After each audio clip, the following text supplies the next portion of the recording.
Os meus irmãos, a paz do Senhor Jesus. Amém, irmãos? Você está aí? Dá para dar um glória a Jesus bem forte aí? Amém. Então abra sua Bíblia no Evangelho de Marcos. Marcos capítulo de número 4, versículo de número 35. Se você pudesse colocar em pé por um minuto, uns minutinhos. Vamos ler esse texto. Marcos 4, 35. Diz assim: naquele dia, sendo já tarde, disse-lhe Jesus: passemos para outra margem. E eles, despedindo a multidão, o levaram assim como estava no barco, e outros barcos o seguiam. Ora, levantou-se grande temporal de vento, e as ondas se arremessavam contra o barco, de modo que o mesmo já estava a encher-se de água. E Jesus estava na popa, dormindo sobre o travesseiro. E eles o despertaram e lhe disseram: Mestre, não te importa que pereçamos?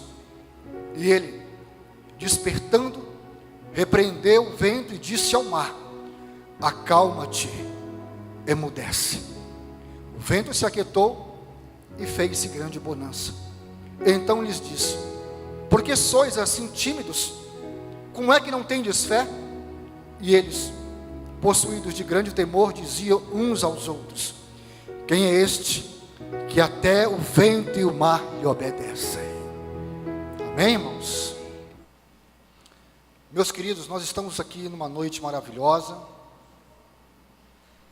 Nós estamos aqui para louvar e adorar o nome de Jesus. Eu tenho certeza que você saiu da sua casa não para perder o seu tempo, não para conversar, não para rever algumas pessoas que você tanto ama, mas você veio aqui receber algo de Deus, receber algo do Senhor, mas você veio entregar algo para Deus também, a tua gratidão, a tua adoração, a tua santidade, o teu louvor, e tudo aquilo que Deus tem colocado no teu coração. E eu quero te convidar nessa noite, querido, a meditar comigo, nesse texto tão maravilhoso. É um dos textos mais conhecidos da Igreja de Deus, que tem como título: Jesus acalma uma tempestade. O capítulo 4 do evangelista Marcos é um capítulo de excelência, porque ele nos traz aqui como título, o primeiro título é a parábola do semeador. Depois Jesus explica essa parábola. O segundo texto é a parábola da candeia. Em seguida vem a parábola da semente. Depois vem a parábola do grão de mostarda. Depois Jesus fala mais uma vez por parábolas. E em seguida vem um texto por excelência: Jesus acalma uma grande tempestade. Esse texto aqui presente, amados, se deu em decorrência de um dia de muito trabalho, de um dia de muitas atividades, de um dia muito cansativo, de um dia de muita euforia, de muita alegria, onde os discípulos tiveram a grata satisfação, como poucas pessoas tiveram essa satisfação, de andar com o mestre dos mestres, o mestre da vida, o mestre do amor. Eles tiveram essa grande oportunidade, e muitos deles aproveitaram essa oportunidade com muita força, com muito desejo e muita dedicação. E quando Jesus passa o dia inteiro ensinando, explanando, explicando textos, parábolas aqui presentes, eles já estão cansados, eles já estão extenuados, eles já estão estressados por causa do sol do mar da Galileia. Foi um dia de muita produção, foi um dia muito produtivo.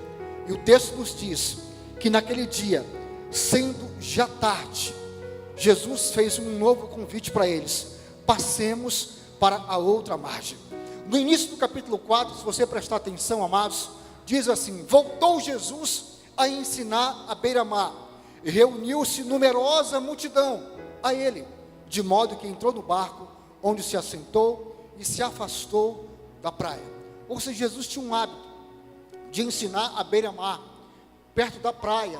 Ali era o seu púlpito, ali era a sua praça, ali era o lugar onde ele gostava de falar, de explicar e falar coisas acerca do reino de Deus. Mas no versículo 35 a Bíblia diz que Jesus faz um outro convite, e parece aqui que Jesus fecha uma etapa, parece que Jesus encerra um ciclo, vamos colocar aqui um ciclo da vida, e em seguida ele faz esse convite maravilhoso: vamos passar para outra margem. A outra margem aqui é uma outra etapa da vida, é um outro ciclo da nossa história, é um outro ciclo da nossa existência. O mestre da vida faz um convite a mim e a você: passemos para outra margem. E o texto diz que eles, os discípulos, despedindo a multidão, levaram Jesus como estava no barco, e outros barcos seguiam Jesus. E aqui eu quero te convidar nessa noite a entrar comigo mais uma vez nessa história maravilhosa, nessa história brilhante. Eu quero te convidar a entender como que nós somos surpreendidos pelas grandes tempestades da vida. O texto diz, amados, que Jesus está no barco com os discípulos. Olha que história interessante. Eles estão ali navegando no mar da Galileia, um mar conhecido pelos discípulos. Eles eram pescadores experientes, pessoas que conheciam centímetro por centímetro, palmo por palmo daquele mar da Galileia ali, e sabiam que as tempestades eram frequentes no mar da Galileia. Mas eles pegam um barco, e Jesus está num barco com ele, depois de um dia cansativo. Sabe o que o mestre faz? Ele vai dormir, ele vai descansar. Por quê? Porque Jesus é 100% Deus, mas aqui também ele é 100% homem. Ele vai descansar, está cansado. Foi um dia de muita produção, um dia de muito ativismo. Mas agora, Marcos registra com um detalhe interessante, que ele pega um travesseiro, põe debaixo da sua cabeça e começa a dormir. Eles estão navegando ali, apreciando o mar da Galileia. É um mar muito bonito, na verdade. Não chega a ser um mar, é um lago de água doce. É um lago muito interessante. É um lago de 21 quilômetros de comprimento por 14 de largura, a 220 metros abaixo do mar Mediterrâneo. Estão ali passeando, navegando, aproveitando aquele oásis, aquele paraíso lindo e maravilhoso. Eles começam a conversar entre eles. Pedro fala com João, Tiago fala com André, e um bate-papo lindo, interessante. E alguém dizia: André, você viu quando o mestre explicava a parábola do semeador, sobre os solos, sobre os 4 tipos de solos que representa o nosso coração, a nossa alma? Solo rochoso, solo espinhoso, quando a palavra cai na beira do caminho, quando a palavra cai num coração que recebe a palavra do Senhor, um coração que cai, a palavra cai em boa terra. Que explicação linda. Lembra disso, Tiago? Não fervia o teu coração, André? Ou seja, os olhos deles brilhavam de alegria. Por quê? Porque eles estavam na presença de Jesus. E alguém dizia, lembrava assim: olha que coisa linda, quando o mestre explanava a parábola da candeia. Que profundidade, que sabedoria. Eu jamais ouvi algo interessante dessa natureza. Outro lembrava, olha, a parábola da semente, do grão de mostarda. Que coisa linda, que coisa tremenda. Eles estavam com o coração fervendo, alegres e rejubilando pela presença de Deus. A viagem estava linda e maravilhosa. Mas de repente, a Bíblia diz, Marcos relata, que se levantou um vento, um grande temporal de vento, e as ondas começam a se arremessar para dentro do barco. Olhe para cá, meus irmãos, as grandes tempestades da vida, elas são inesperadas. Ninguém espera uma tempestade na casa, na residência, na família. Ninguém espera que um problema venha acontecer, porque algumas coisas nos pegam de surpresas. E muitos de nós, aliás, todos nós, não estamos preparados, por mais que a gente ame a Deus, sirva a Deus, mas a gente não espera que alguma coisa desagradável aconteça e ocorra conosco. E essa tempestade aqui foi uma tempestade inesperada. O texto diz que eles estão no barco, o mestre está no barco com eles, mas de repente se levantou um grande vento de temporal. E eles começam a trabalhar ali, ficar perturbado, angustiado, um olha para a cara do outro, porque por mais que eles fossem experientes, eles não entendiam que tempestade era aquela diferenciada que apareceu naquele dia, naquele lugar ali. Foi muito forte. Eu estava vendo no jornal, na televisão, uns dias atrás, sobre algumas tempestades que aconteceram aqui no litoral norte de São Paulo. E as tempestades são rápidas. Duram no máximo 20 minutos, algumas de 10 a 20. E algumas pessoas que estavam no mar, na praia, morreram, porque alguns raios caíram ali. e ficaram, não deram tempo de sair da praia, e morreram, pelas tempestades, pelos raios que caíram. Ou seja, as tempestades da vida são tempestades perigosíssimas. Mateus, no mesmo texto, Mateus conta essa história e diz que o barco, detalhe, o barco, ele era varrido pelas ondas do mar. Os discípulos já não sabiam mais o que fazer.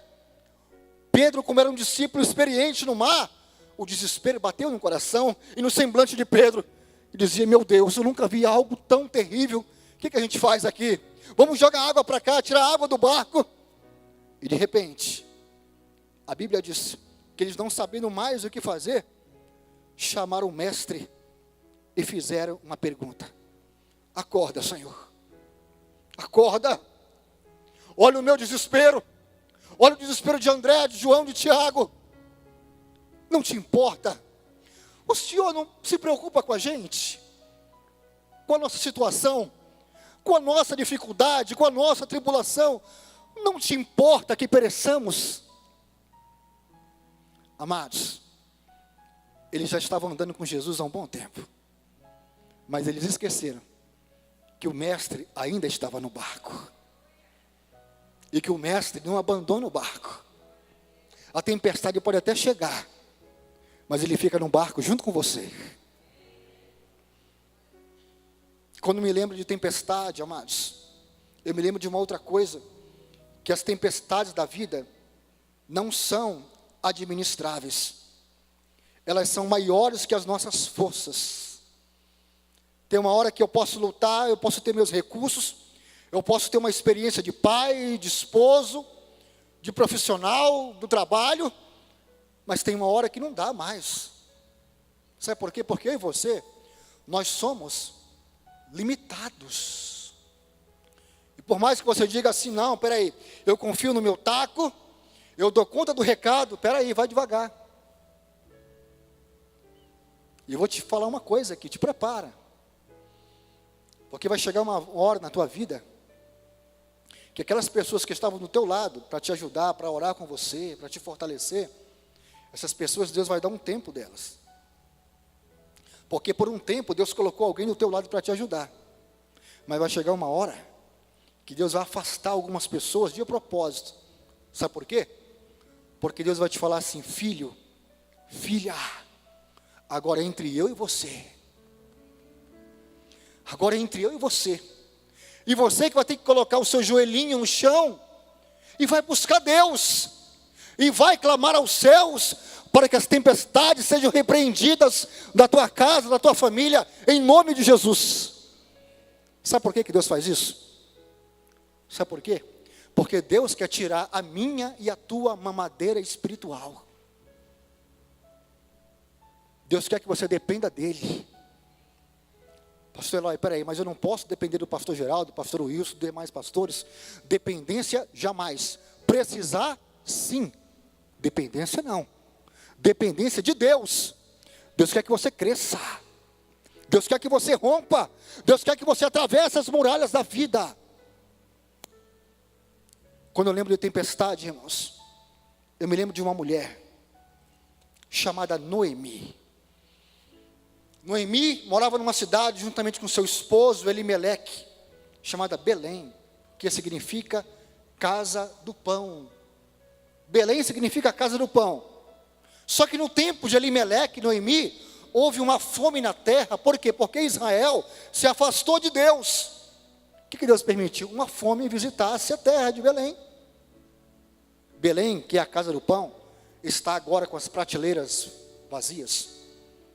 Os fornos estão frios.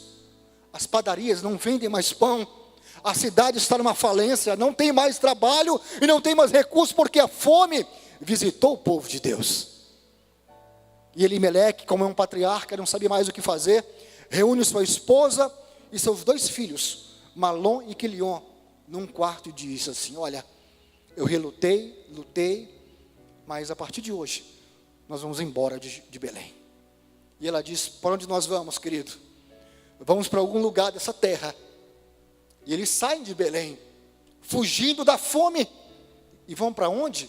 Para Moabe, uma cidade que era inimiga dos judeus, uma cidade idólatra, uma cidade que os judeus detestavam. Eles vão para Moabe. E sabe, irmão, aquela situação que parece que você fala assim, pastor Geraldo, ufa,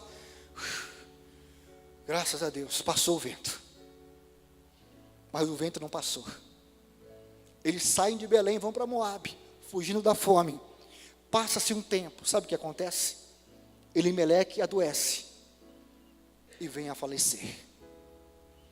Ela diz assim, meu Deus, fugindo da fome, vim para Moabe e meu esposo morre em Moabe. E ela pensa assim, peraí, mas eu ainda tenho meus 2 filhos, Malom e Quilion.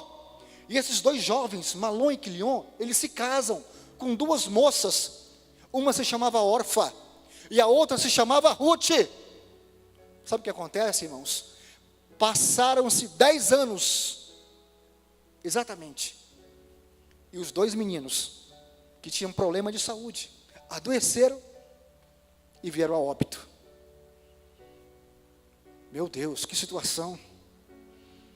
Ela põe a mão na cabeça e diz, Senhor, me explica o que está acontecendo. E sabe, amados, existe um tempo na nossa vida que Deus fica assim, ó. Deus fica em silêncio. Deus não responde nada. Tem hora que Deus não explica nada. E ela chama as suas noras e diz assim, olha, Orfa, olha, Noemi, eu vou embora para Belém, vou voltar para minha terra. Fiquem aqui em Moabe, eu estou indo embora, voltando para minha cidade. Só que a Bíblia diz que elas 2 se dispuseram a voltar com Noemi para Belém. A Ruth e a Orfa olham para Noemi e dizem assim, olha, nós vamos voltar contigo. E o coração de Noemi se enche de fé e alegria, porque não tem nada melhor nessa vida, irmãos, quando a gente encontra pessoas que dizem assim, ó, eu estou orando por você, eu estou te ajudando, você não sabe, mas Deus tem colocado você no meu coração para eu interceder por você. De vez em quando eu encontro uma irmã da minha igreja e fala assim, Eloy, eu tenho orado por você, ó, dias e noites. Eu digo, Senhor, muito obrigado, Pai. São essas orações, irmãos, que nos guardam e nos fortalecem, nos protegem debaixo do trono da graça do Senhor. Elas saem e vão para Belém, em direção a Belém. Só que no meio da viagem, Noemi para a viagem e diz, vamos parar por aqui. Orfa, Ruth, eu não tenho mais filhos para entregar para vocês. Eu sou uma mulher velha e viúva, e vocês são jovens ainda. Voltem para Moabe, vocês vão casar, vão ter um futuro maravilhoso. E a Noemi, e as 2 se fortalecem com a Noemi e dizem, ó, não vamos voltar contigo, vamos em frente. Vão viajando mais um pouco. Mais um teste. Ela para a viagem e diz, volta para a casa de vocês. É melhor voltar para lá. E a Bíblia diz que a órfã se despediu com um beijo da sua sogra. E elas choraram naquele lugar ali. No meio da viagem, pararam e choraram. A órfã chorou, a Noemi chorou, a Ruth chorou. E a órfã se despediu e voltou para a sua terra, para a sua casa. Só que o texto diz, porém Ruth se apegou a ela. A Noemi olha para Ruth e diz assim, você viu a tua cunhada? Voltou para a casa dela, para os seus deuses. Faz você o mesmo, Ruth. Vai embora. No fundo, ela não queria que a Ruth deixasse ela. Mas num tom de desabafo, de tristeza, de angústia, porque a tempestade era muito forte na sua vida, ela diz, vai embora daqui. Só que a Ruth tem uma atitude de mulher de Deus. Ela diz assim, Noemi, o negócio é o seguinte, não me instes, ou seja, não insista mais, para que eu te deixe, e me obrigue a não seguir-te, porque a partir de hoje, aonde quer que tu fores, irei eu, e onde quer que pousares, ali pousarei eu. E tem mais uma coisa que você precisa ficar sabendo, Noemi. O que é, Ruth? A partir de hoje, o teu povo é o meu povo, e o teu Deus é o meu Deus. Irmãos, Deus está procurando gente assim. Gente com garra. Gente que pega o touro pelo chifre e diz: hoje, pela manhã, essa tristeza, essa depressão, essa solidão vai sair da minha vida.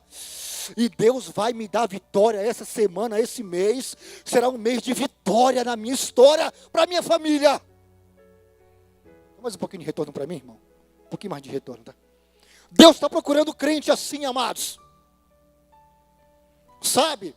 Esse negócio de ser, tá bom assim nada. Isso é uma fase, vai passar.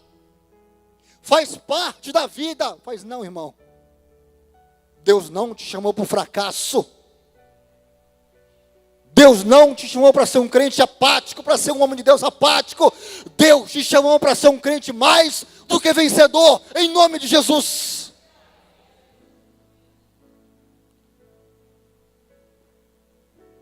Tem gente lá no meu trabalho, pastor Eloy me perturbando.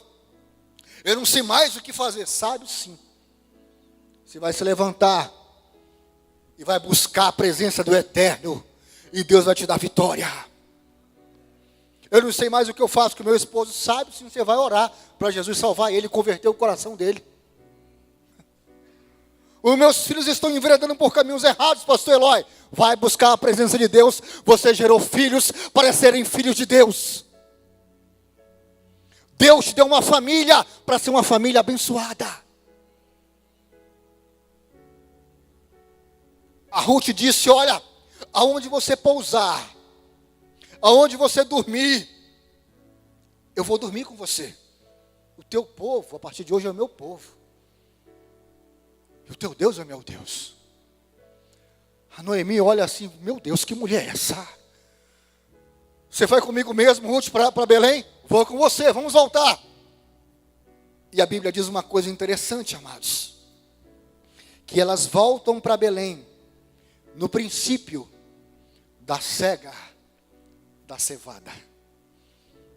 O que Deus está querendo dizer aqui? No princípio da cega da cevada.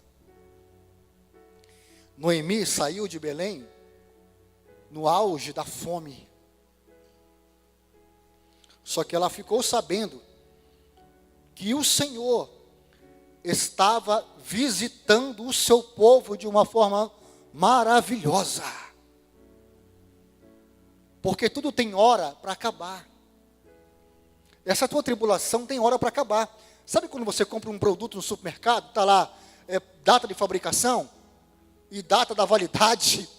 Assim são as nossas lutas. Elas não podem durar a vida inteira. Irmãos, eu posso ter luta, mas não as mesmas lutas. Deus vai te dar mais novas para você vencer essas e outras e outras. E tudo nessa vida passa.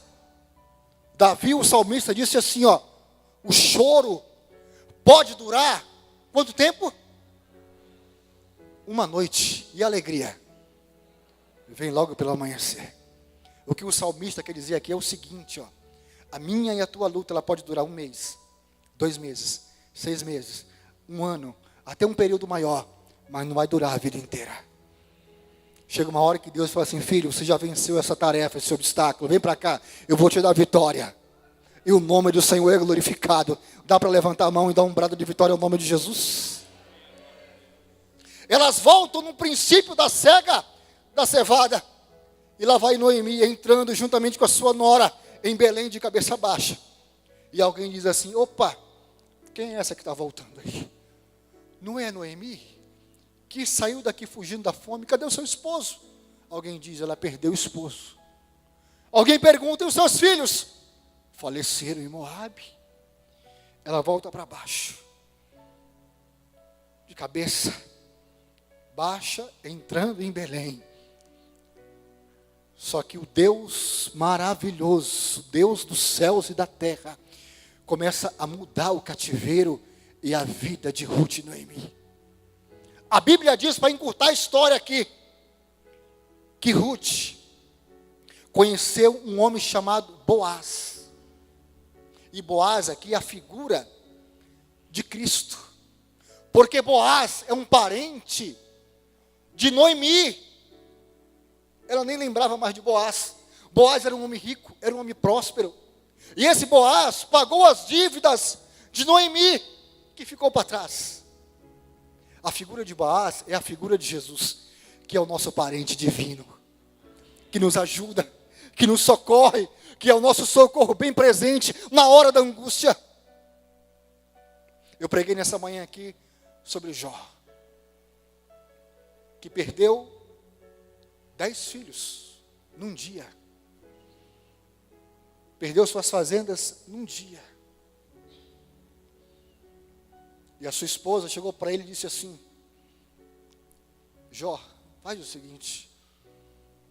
Quando ele recebe as notícias que um vento se levantou do deserto e deu nos 4 cantos da casa, e a casa desabou sobre os seus 10 filhos, numa noite fria de inverno, onde eles jantavam e planejavam os sonhos mais lindos para suas vidas. Alguém queria fazer política internacional, a outra queria ter uma loja de sapatos na zona sul de Uz, o outro queria ser um grande industrial, o outro do ramo do agronegócio, mas os 10 filhos de Jó perderam a vida num dia, dizimados por um vento, por um furacão que entrou na casa, e a casa caiu sobre eles. E Jó, quando recebe as notícias da morte dos seus filhos, ele cai no chão, rapa a sua cabeça, rasga o seu manto, mas imediatamente ele faz um ato nada pensado por um mortal. Ele se levanta e adora a Deus. E tem gente que reclama por pouca coisa. Porque muita gente fala assim: mas vem cá, essa mulher de Jó não presta, essa mulher mandou ela amaldiçoar, mandou Jó amaldiçoar o seu Deus. Eu vim aqui nessa noite como um advogado da mulher de Jó. Porque o livro leva o nome de Jó. A biografia é sobre Jó, mas nós nos esquecemos que ela também perdeu 10 filhos. A sua dor é implacável. E no dia do enterro, ela vê os caixões descendo, aquele chão frio e lamacento, um por um dos seus filhos. De repente ela desmaia na sua alma, está sem forças, as amigas tentam consolá-la, mas o impacto era muito grande, da dor, da tragédia da família Jó. E a Bíblia diz que Satanás lança tumores malignos sobre Jó, da cabeça até a planta do pé. Jó teve 4 golpes na vida. E o 5º golpe foi o golpe do abandono e da solidão. Quem já teve solidão e abandono sabe o que é isso. Se você já foi desprezado, você sabe o que é isso. Jó recebeu a visita de 4 amigos. 4 amigos foram visitar Jó. No primeiro momento, o Talmud diz que eles tinham que ficar 7 dias em silêncio.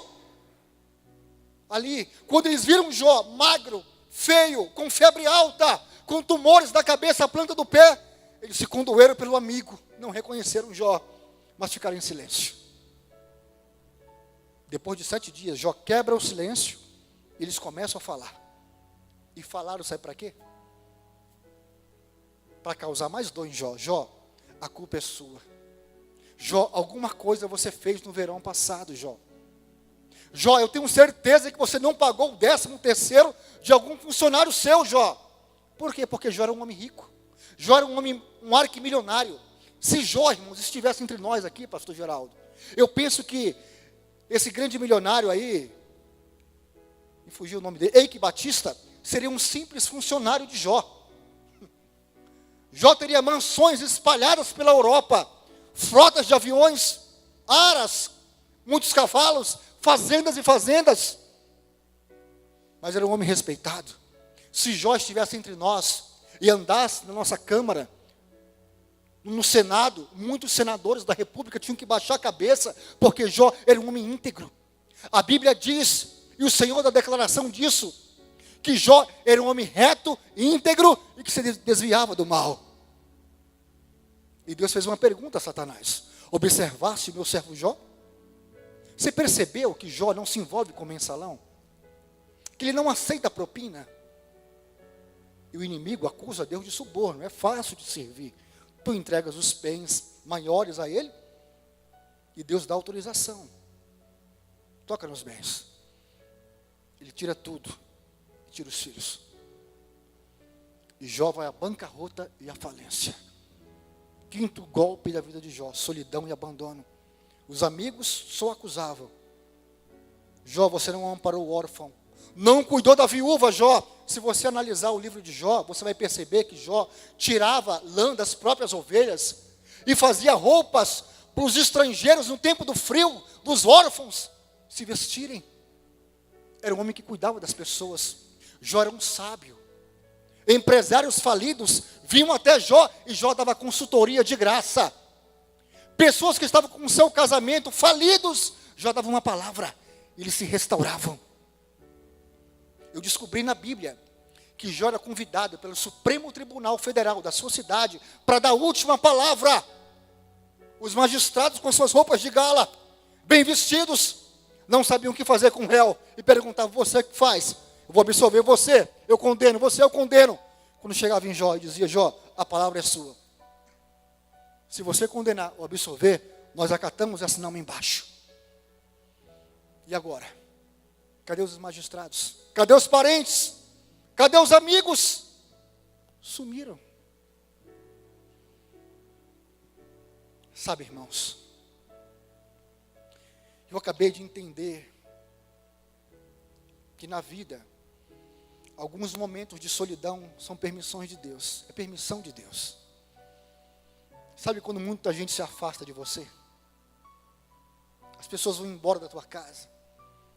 Aqueles amigos que você tanto ama sumiram. Você diz: Deus, o que aconteceu? Fica em paz, aceita. Se você for sensível ao Senhor, sensível, você vai entender que Deus quer te treinar nesse tempo para te levantar, para te fazer um novo homem de Deus, uma nova mulher de Deus.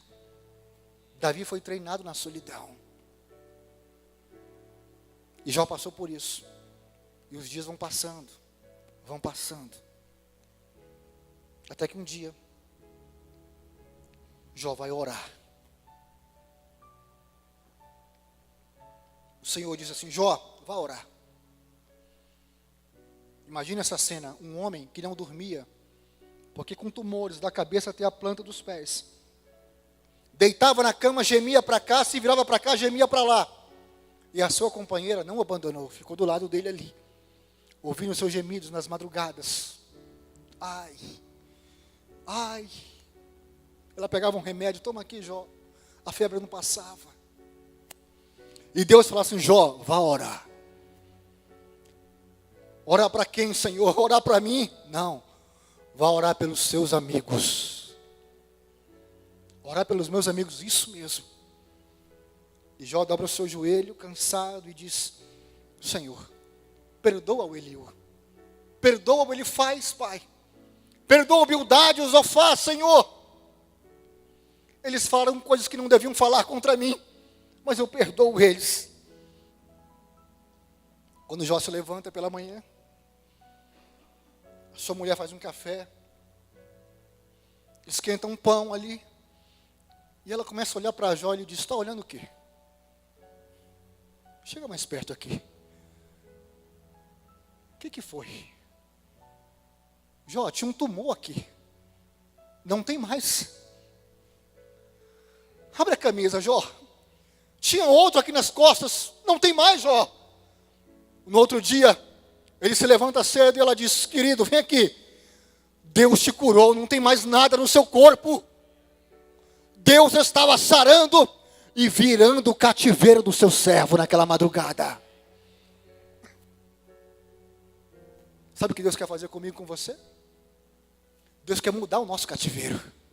O que é mudar o cativeiro? É mudar a sorte. Pastor Eloy, crente tem sorte? Tem. Deus é a tua sorte. O Senhor é a tua sorte. Ele é a tua sorte. A Bíblia diz que numa madrugada o Senhor virou o cativeiro de Jó e mudou a sua sorte. Quer ser abençoado? Vá orar pelos seus amigos. Vá orar pelos seus pastores. Vá orar pela igreja de Deus. Vá orar até por aqueles que não vão com a tua cara, que puxaram o teu tapete, te prejudicaram, e até te humilharam. Eu sei que não é fácil isso. Pregar é até romântico falar sobre isso, mas não é fácil na prática. Gente que falou coisas de você que não devia falar. Mas Jó foi orar. Ele está sarado e curado. E um dia, Jó recebe uma visita de alguns parentes. E eles vão levando um anel de ouro, um colar de ouro. E sabe o que Jó faz? Ele vende esses anéis, esses colares. E passa a investir em ovelhas, em camelos. Por quê? Porque Jó era um homem de negócio. Jó era um homem que investia na bolsa de valores. Sabia quando o índice Dow Jones subia ou descia. Era um homem milionário. E Jó passa a investir. E Deus começa a multiplicar os bens do seu servo. Jó passa a ter, em vez de 7.000 ovelhas, agora o Senhor Deus honra o seu servo. 14.000 ovelhas. Em vez de 3.000 camelos, 6.000 camelos. Ele passa a ter 1.000 bois e 1.000 jumentas. E um jornal estampava assim: empresário falido do ramo do agronegócio volta a ser a nova celebridade na cidade de Uz.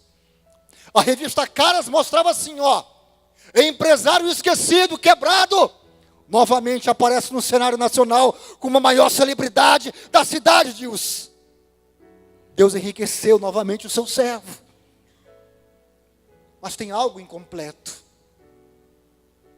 Ele está próspero, ele está rico. Um dia, a sua companheira lhe chama do lado e diz: Jó, vem aqui. Tenho que te dar uma notícia. E ele diz: espera aí. Não vai me dizer que aconteceu alguma coisa estranha. Não, Jó. É uma notícia boa para você. Vem aqui. E ela sussurra no ouvido e fala assim: eu estou grávida. Os olhos de Jó brilham e diz: você está grávida? Eu estou grávida. Deus vai nos dar uma menina, Jó. E no devido tempo, ela concebe dar luz a uma menina que se chama Késia, Gemina. Depois querem a Puque. Deus vai devolvendo a Jó, não em dobro. 10 filhos. Deus começa a exaltar o seu servo. Jó, quando pega a Késia, a Gemina nos braços, levanta os céus e diz: muito obrigado, Senhor. Muito obrigado por Gemina, por Késia e por Keren. Muito obrigado pelos meus filhos. Nesse livro que eu escrevi, Jó, a Lenda, tem um capítulo que se chama No Divã com a esposa de Jó. E eu levei a esposa de Jó para terapia, Débora. Ela fez terapia comigo, a esposa de Jó. E eu perguntei assim: me diga uma coisa, você me disse que tinha tudo para ser uma mulher nefasta, ingrata, insuportável, terrível, triste. Ela diz: é verdade. Mas por que você não se tornou essa mulher? Sabe o que ela me disse? Ela disse assim: Eloy, eu tinha tudo para ser isso. Eu tinha tudo para escolher o caminho da ingratidão, da amargura, da tristeza. Mas eu escolhi o caminho da felicidade, o caminho da fé, das boas motivações, de falar coisas boas e de acreditar que o dia de hoje é melhor que o dia de ontem, o dia de amanhã vai ser melhor que o dia de hoje. Ela me disse quantas vezes eu estava com raiva, explodindo de estresse, de tristeza, porque as minhas amigas, as grandes empresárias me abandonaram. Porque quem era a esposa de Jó? Uma socialite, uma mulher fina, educada, que andava com seus carros importados e desfilava com suas bolsas do Antigo Oriente, mas era uma mulher de Deus. Era uma mulher de Deus. E ela disse: as minhas amigas me abandonaram, não foram me visitar no velório, me abraçaram, me beijaram e diziam que está comigo, mas sumiram. Mas eu aprendi com a solidão. E Deus reconstruiu a minha história. E Deus quer reconstruir a sua história. Capítulo 14 de Jó. capítulo 14 do livro de Jó diz assim, o versículo 7.